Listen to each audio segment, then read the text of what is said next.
Hola, ¿cómo te va? Primer programa de Geopolítica y Trabajo del 2025. Ya un cuarto de siglo del siglo. Pasa el tiempo. Bueno, yo soy Pepe Robles. Ya sabés, como siempre, está conmigo mi compañero y amigo Rubén Cortina. Hola, Rubén. ¿Qué tal? ¿Cómo estamos? De vuelta, de vuelta dos veces. Yo de vuelta personalmente, porque los últimos programas del año pasado tuve problemas para poder estar. Y de vuelta después igual de 2 estos semanas. Son programas que se pueden ver en cualquier momento, no tienen una secuencia cronológica. Nosotros tratamos los temas en profundidad y no pierden vigencia, por lo menos no pierden vigencia en un año o en 2 años. ¿Qué tema hoy? ¿Qué tema? ¿Qué invitado? Sí, de lujo. Primero un tema candente, el tema de los medios. Medios de comunicación. Medios de comunicación. Hemos llamado el programa La Revolución de los Medios, que significa mucho, es bastante abarcativo el nombre, pero vamos a hacer hincapié básicamente en cuestiones de tecnología, en el rol que desempeñan, etcétera. Y el invitado nada menos que Horacio Arreceigor, el secretario general del sindicato del SAT, del SAT-SAID. Del SAT-SAID ahora. Era de televisión, pero bueno, de algún modo el cambio de nombre del sindicato te demuestra telecomunicaciones, información, datos, te muestra cómo ha ido justamente un poco lo que queremos hablar en este programa, que es cómo ha ido cambiando y los desafíos de los cambios que hay en los medios de comunicación. Ahí tenemos, poneme la primer sopa de letras, por favor, Daniel. Como siempre, Daniel Martín en operaciones. Siempre tan amable. Bueno, de algún modo esta sopa de letras que ves ahí en pantalla, de algún modo habla de todos estos cambios que han ido habiendo. Obviamente la sociedad humana es una sociedad en cambio permanente, pero los medios de comunicación, para una especie como la humana, que se basa en la sociedad y en estar juntos y en vivir en comunidad, la comunicación es como estratégica. Vital. Es absolutamente vital. Por lo tanto, desde el invento del idioma, inventamos el idioma, y la importancia de los idiomas, que no son todos iguales, pasando por la transmisión oral, pasando por el invento de la escritura, el invento del libro, de la imprenta, que no fue un invento de Gutenberg, fue un invento chino, se lo apropiaron los europeos varios siglos después. Como muchas cosas. El invento de los libros, el invento de los diarios, la alfabetización masiva. Recuerden que hasta no hace mucho la mayoría de la gente no podía distinguir lo que eran esos signitos escritos ahí, así que había que recurrir a alguien que supiera.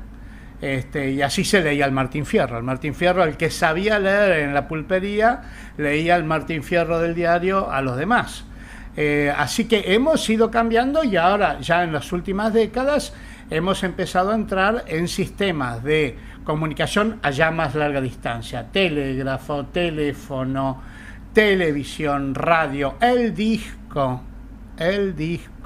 Ya no existen más los discos. Hoy están todos guardados en una memoria ya no existe general. Más los CD. Ya no existen más los discos. Claro. Hoy están todos guardados en la nube. Obviamente la computadora, internet y todas estas palabritas que estamos viendo ahí, YouTube, WhatsApp, los youtubers, los haters, las manipulaciones que se hacen en internet, todo ese tipo de cosas de algún modo está marcando la dinámica de los medios de comunicación y los problemas de los medios de comunicación y la potencialidad de los medios de comunicación, que después en la segunda mitad vamos a hablar con Horacio Arreceigor, que ya está acá. En materia, vamos a hacer 4 aproximaciones al tema y vamos a ir conversando con Rubén un poco estas, y después ya en la segunda parte vamos a hablar con Horacio. La primera... Poneme la siguiente diapositiva. La primera, McLuhan. Es decir, si vamos a hablar de medios de comunicación, la persona que lo primero que hay que leer para entender a fondo esto es Marshall McLuhan. Marshall McLuhan escribió varios libros muy importantes. Uno es un clásico que se llama La Galaxia de Gutenberg, y es la persona que, quizás habrán oído alguna vez la frase, que dijo: el medio es el mensaje. Y yo creo, esto lo dijo hace ya unos 60, 70 años, y creo que recién ahora estamos empezando a entender que el medio es el mensaje. Es decir, TikTok es el mensaje, no lo que dice TikTok, sino que sean 15 segundos y que uno no tenga tiempo de pensar. Esta sobresaturación, hablábamos con Rubén el otro día, esta sobresaturación de elementos electrónicos que te sobrecargan de información y no te permiten ni siquiera pensar, y que muchas veces lo que te incentiva es a una contestación inmediata, un corazoncito, un like, ese tipo de comunicación. Bueno, de algún modo Marshall McLuhan decía eso, ¿no? El medio es el mensaje. Marshall McLuhan está apareciendo bastante, sí, en los diarios, en revistas especializadas, en los medios, precisamente, porque hay como un revival de toda su teorización sobre el tema, ¿no? La verdad que nosotros lo conocemos de antes porque nos gusta leer y estudiar, pero realmente no ocupaba primeras planas. Hoy está empezando a ocupar primeras planas. Es decir, el que quiera entender este tema, el que quiera profundizar de este tema y no quedarse en la superficie, primero que todo, Marshall McLuhan. Segundo que todo, poneme la segunda diapositiva, por favor, Daniel. Esto se llamó el informe MacBride. Allá por el año 80, la UNESCO le encomendó a Brian MacBride un estudio sobre medios de comunicación. Y hizo esta maravilla que se llamó Un mundo, múltiples voces. Y él llamó la atención al peligro que era entrar en un mundo global, en un mundo unificado, y tener gente que no pudiera hablar. Sea porque no tenían recursos para hablar, sea porque no tenían medios para hablar, sea porque vivían en países que tenían poca voz o ninguna voz, y que entonces no puede haber un mundo y pocas voces. Un mundo real, un mundo democrático, un mundo con derechos para todos sus habitantes, requiere que las distintas partes de la población y de la geopolítica tengan voz. Bueno, MacBride escribió este maravilloso informe. Al día siguiente, no fue al día siguiente, fue al año siguiente, subió Thatcher, y al otro año subió Reagan, y poco menos que lo pasaron por arriba, agarraron el informe MacBride, lo tiraron a la basura y seguimos como estábamos antes de MacBride, quizás más grave hoy. Quizás hoy se están dando cuenta, porque TikTok es China, no sé si vieron, que ahora que uno de estos gigantes es chino, ¡ay, nos espían! No es bueno que sea chino, pero antes eran norteamericanas. Y ahí nadie decía nada sobre el tema. Así es. El informe MacBride fue un clásico, fracasó porque no pudo llevarse a la práctica como un elemento de igualdad mediática, pero creo que hay que recordarlo. De democratización de los medios, digamos, ¿no? Claro, exactamente. Es un poco un proceso de democratización de los medios. Exactamente. Se quedó a mitad de camino, sí. Un mundo, muchas voces. Sí, lo mataron. Sí, Fue claro. intencional. Sí. Fue intencional. Más avanzó el tema de la privatización, es decir, más que muchas voces. El que tenga plata, que hable, y el que no tenga plata, que se quede callado. Un poco esa es la filosofía de hoy, claro, porque fue el neoliberalismo. Fue así. Así es. Pero es importante traerlo. El informe es gratuito, porque el informe es un informe público de la UNESCO. Quien le interese el tema de verdad, y este es otro de los clásicos, otro de los contenidos que son imperdibles. En tercer lugar, quería traer aquí los Facebook Papers. Así se llaman, los papers de Facebook. Está en inglés. ¿Tenemos una diapositiva de eso o no? Sí, hay una diapositiva por ahí, la número 3. Ahí está. Esta ingeniera que ustedes ven ahí, cuyo nombre es Frances Haugen, era ingeniera de Facebook. Y el año 21, hace 2 o 3 años, publicó 10.000 papers secretos de Facebook. Los publicó el Washington Post. 10.000 papers secretos mostrando cómo Facebook manipula a las poblaciones y fundamentalmente estimula el odio. ¿Por qué? Porque cuanto más contestaciones de odio hay, más likes hay. Cuantos más likes hay, más propagandas hay y es ganancia. Por lo tanto, hay todo un mecanismo de algorítmico en Facebook, 10.000 papers. Ella era ingeniera, se cansó, le dio asco ese tipo de algoritmo y lo denunció. Bueno, se armó un gran escándalo, pero ¿quién lo ha oído nombrar? Nadie, sigue ahí. De hecho, Rubén, ayer salió Zuckerberg, no sé si viste, ayer sale Zuckerberg y dijo, haciendo toda una declaración diciendo que realmente Facebook ha hecho mucha censura, literal, mucha censura, que él ha censurado mucho, pero que a partir de ahora, con el nuevo cambio de gobierno que hay en Estados Unidos, él va a permitir que la gente hable y no las va a censurar más. Vamos a ver. Sí, pero a ver, qué terrible. Sí, es un reconocimiento. Un sincericidio. Y además son sistemas privados, siempre estás en manos del dueño. Ah, sí, claro. Siempre estás en manos del dueño. Busquen en internet, busquen en Infobae, en Clarín, está el video de Zuckerberg haciendo esta declaración. Es muy impresionante porque es un reconocimiento. Los papers de Facebook son sistemas de odio. Así es. Así que cuando nos cansamos de esta dinámica de las redes sociales y de las formas de comunicación, que abarca no solo las redes sociales, porque abarca los programas de televisión, los panelistas. Hoy todo el debate público es un debate elevado de tono, donde la gente grita, se maltrata, todo eso viene del medio es el mensaje. Claro.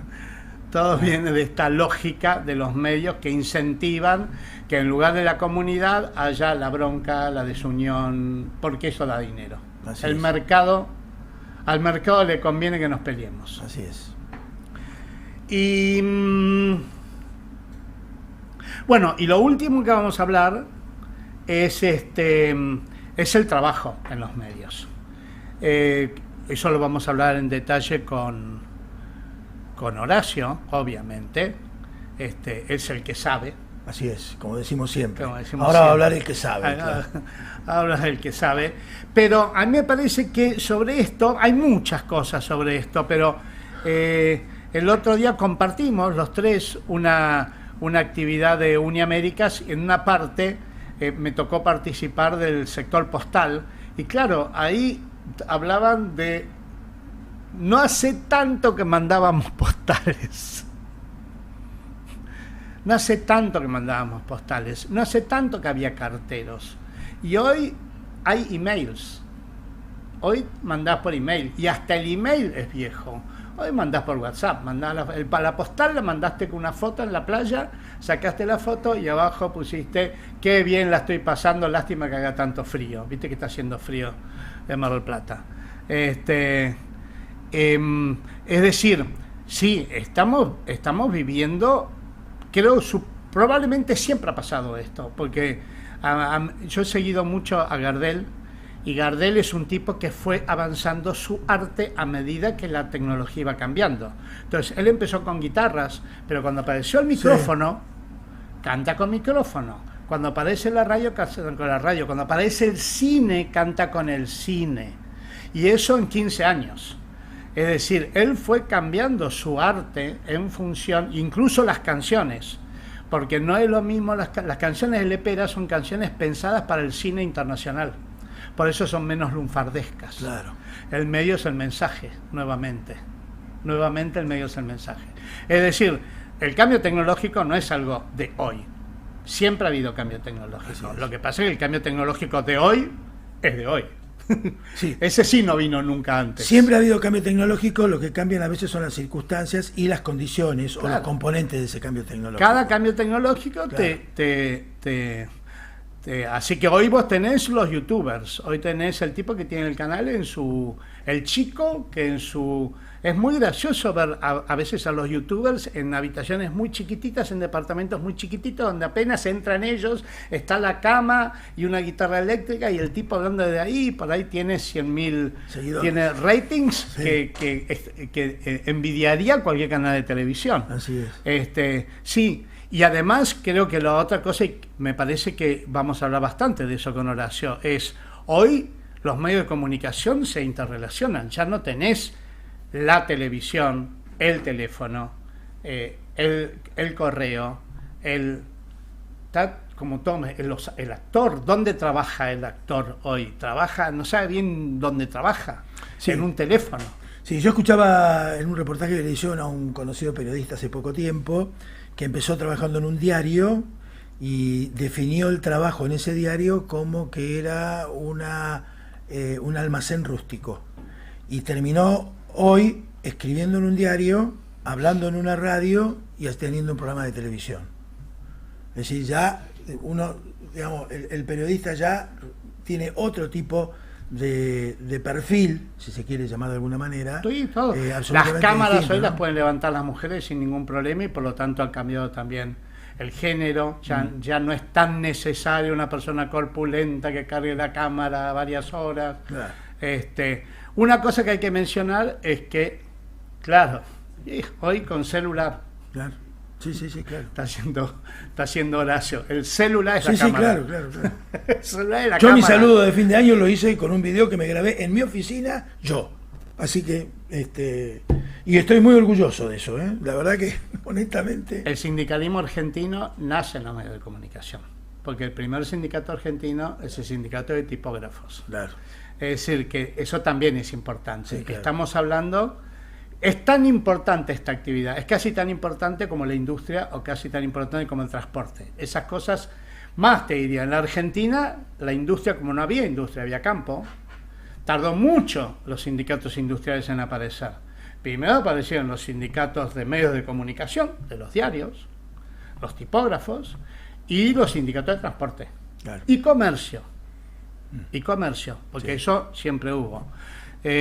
Así que es un sector estratégico, ¿no? Cuando se habla de que es un servicio público estratégico, que los medios de comunicación son servicios públicos estratégicos, se habla mucho de eso y se discute mucho también, pero bueno, sí, es un servicio público estratégico porque no habría sociedad sin comunicación, o si los medios de comunicación quedan en poder de unos pocos que controlan la comunicación, no hay democracia. Claro.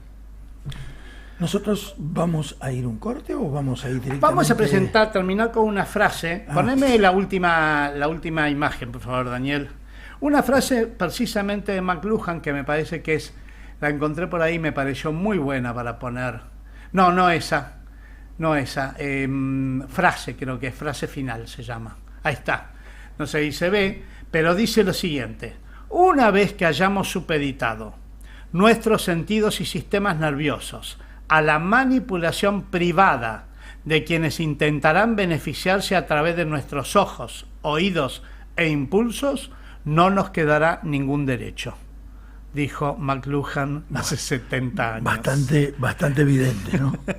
Bastante evidente. Frase interesante de un clásico indiscutible de este tema. Hacemos un minuto, ¿te parece, Rubén? Sí. Hacemos un minuto y ya hablamos con Horacio, que ya está acá en el estudio. Eso.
Bueno, acá estamos con nuestro invitado de hoy, Horacio Arreceigor, lo va a presentar Rubén.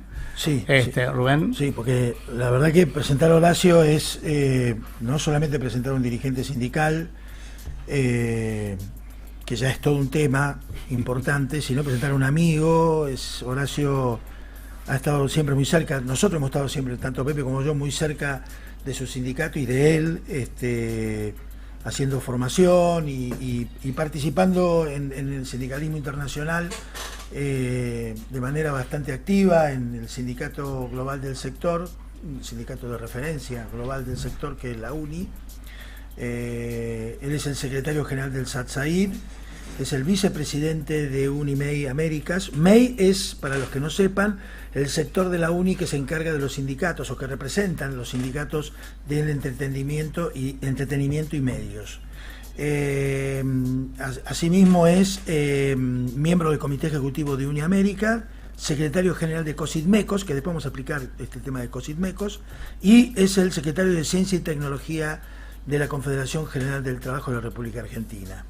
Un gusto para nosotros, Horacio, que estés en nuestro programa. Hola, Horacio. ¿Cómo están, Rubén? Pepe, gracias por la invitación. Por favor, un honor. Un tema muy simple que nos atañe. Sí. La primera pregunta que te quiero hacer, porque sé que en la respuesta hay una intencionalidad obviamente política que tiene que ver con la categoría de la representación que tienen ustedes. Antes era el SAT. Claro. Hoy es el SATSAID. Sindicato de Televisión. Sindicato Argentino de Televisión. Hoy es el Sindicato Argentino de Televisión y otras cosas. Tiene una explicación. A ver. Nosotros representamos, en los 90, representábamos los canales de aire y productoras, y empezaron a salir de los avances tecnológicos, aparecieron los cables, que daban televisión. Los primeros cables daban solo televisión. Entonces hubo todo un laburo en todo el país de encuadre, más de 600 cables. Ibas a tu pueblito y vos tenías... Claro. Hablando de los tecnológicos, antes eran las antenas colectivas. Vos en tu edificio había una antena arriba y te pasaban el cablecito y todos veían televisión de los 4 o 5 canales a través de la antena colectiva. Eso migró, después empezaron con los cables, algo que en Estados Unidos me había empezado mucho antes. Y bueno, empezó el crecimiento a través de los cables. ¿Qué pasó? Los cables, como era a través de redes, cuando aparece la internet, empiezan son viejos. Exacto. Empieza no a migrar el cable a la internet. O sea, empiezan a tirar la fibra óptica, todo ese avance tecnológico. Entonces, a partir de ahí nosotros estamos en los cables con la internet. O sea, hoy tenemos la representación más amplia, que tenemos muchas empresas que hacen solo internet, o sea, lo que es famosa ISP, todo lo nuevo que hay, también tenemos ese marco de representación. O sea, a través de la internet empieza a crecer todo, ¿no? O sea, como es en todo el país. Después aparece la televisión satelital, que es, en un momento estaba la empresa Sky, que arranca en el país, después se va. Que eran las antenitas chiquititas de Sky. Cierto. Todo ligado a la comunicación a través de las diferentes formas, ¿no? Bueno, esa es nuestra representación. Muy interesante. Porque era Sindicato Argentino de Televisión, SAT.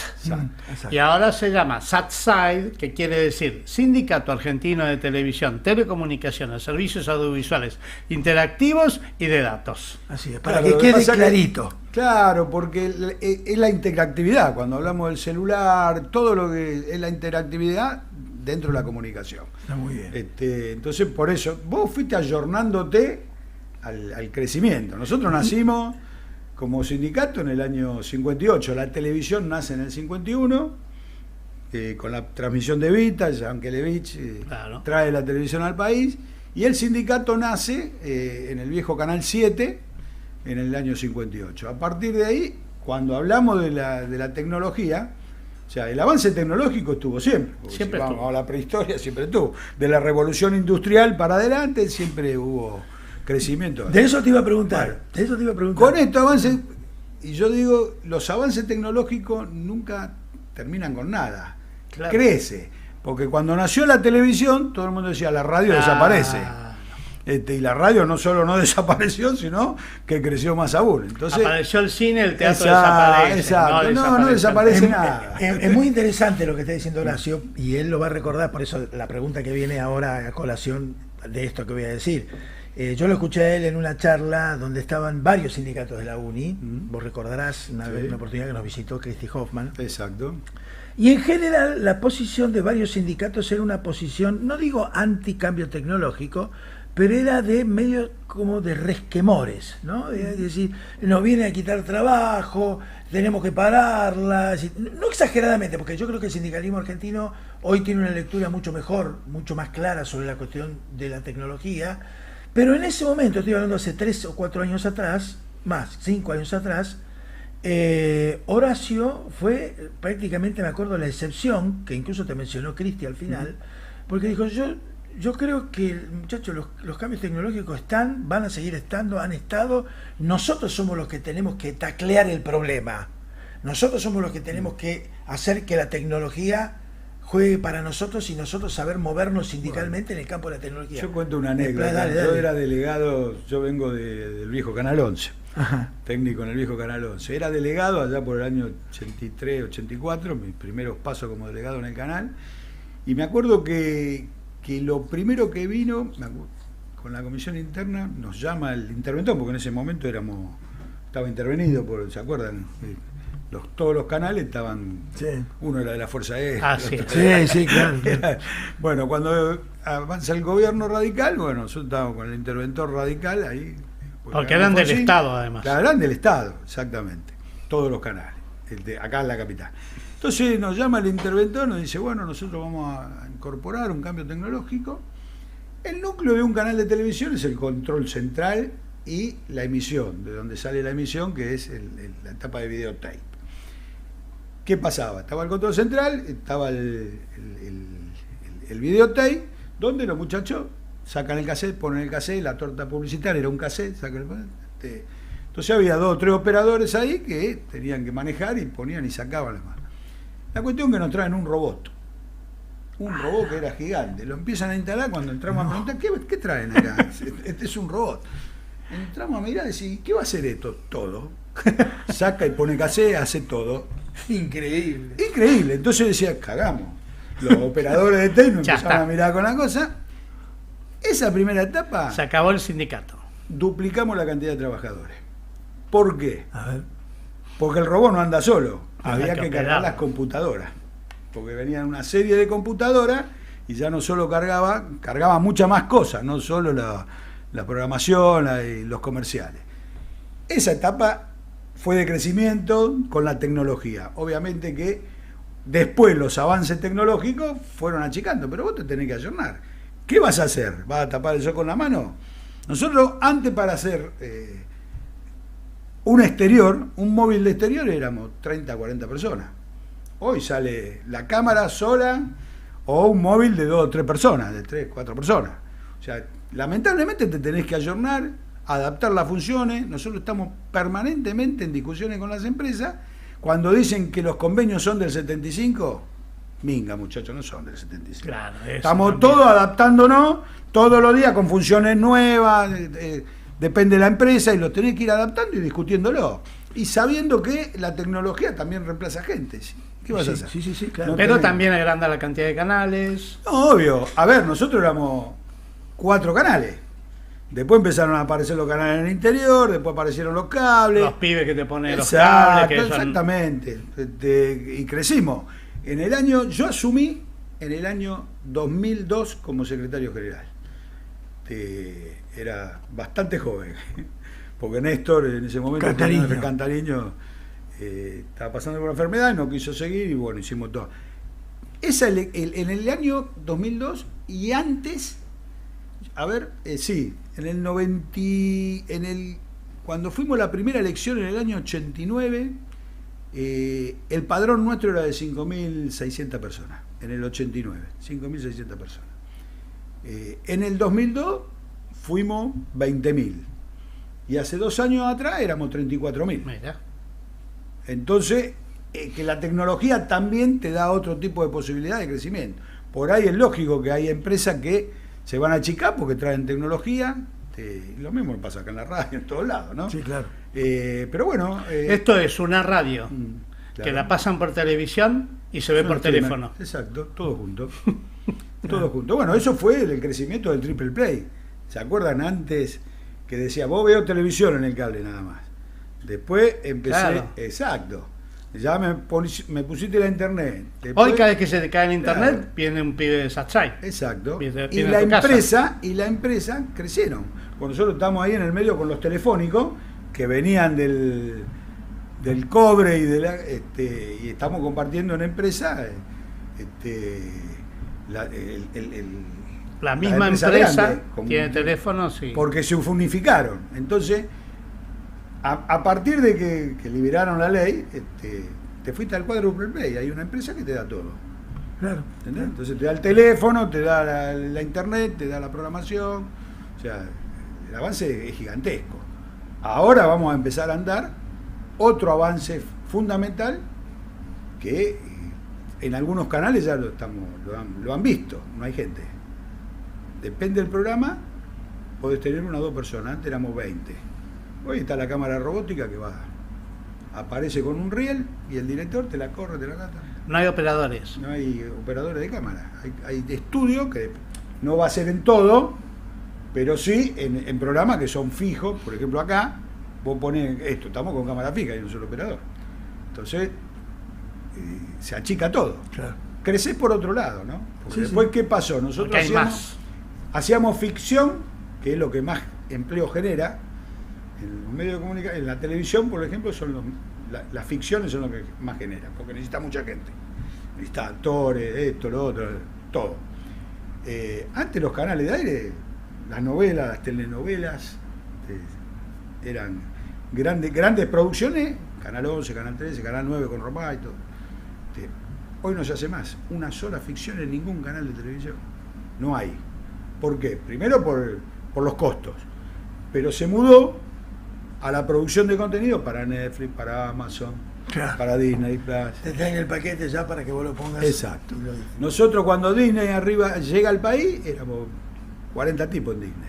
Hoy tenemos 3.000 trabajadores en Disney. Acá en el país. 3.000 trabajadores. 3.000 trabajadores.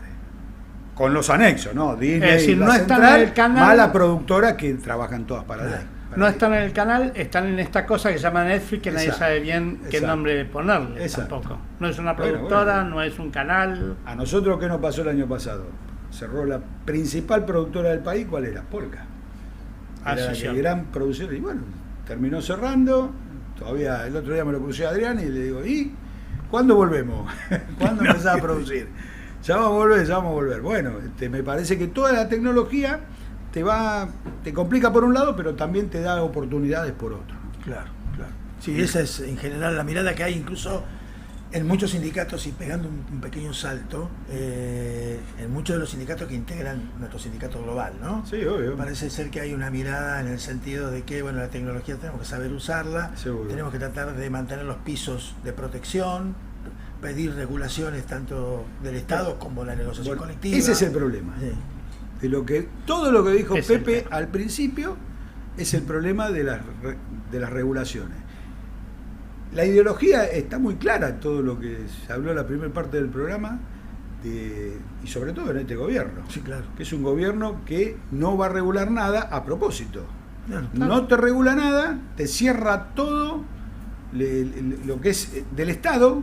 Nosotros estamos frente a una complicación grande en Radio y Televisión Argentina, que cerraron Telan, después la reciclaron un poco, pero es eso, las grandes empresas privadas. Y la primera medida del gobierno, ¿cuál fue? No hay publicidad pública. Hiciste mierda, todos los medios chicos los hiciste bolsa. ¿Qué significa reciclar Telam? Te pregunto esto porque me quedé con lo que planteaste. ¿Qué significa reciclar Telam? ¿Qué significó? No, Telam era una empresa que era la agencia de publicidad y de información del Estado. Sí, correcto. Bueno, la cerraron. Sí, eso sí. Nada, y la abrieron de vuelta. La abrieron de vuelta, sí. Con muy poca gente, o sea, con el 20% de la gente, que van produciendo alguna otra cosa, ¿no? Más allá de la información pública que baja el gobierno, que es poca, o sea, ellos comunican de otra manera, comunican a través de las redes, así ganaron la elección a través de las redes.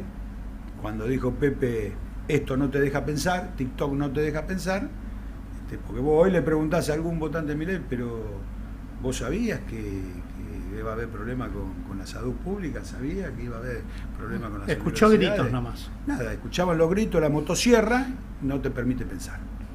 Es otro tipo completamente diferente de comunicación, y que bueno, que hay que estudiarlo. Me imagino que Durán Bárbara estará pensando también cómo cambiar la comunicación.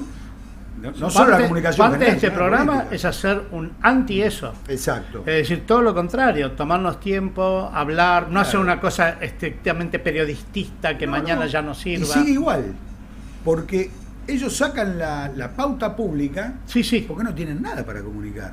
¿Dónde hay una obra pública? ¿Dónde hay una campaña sanitaria?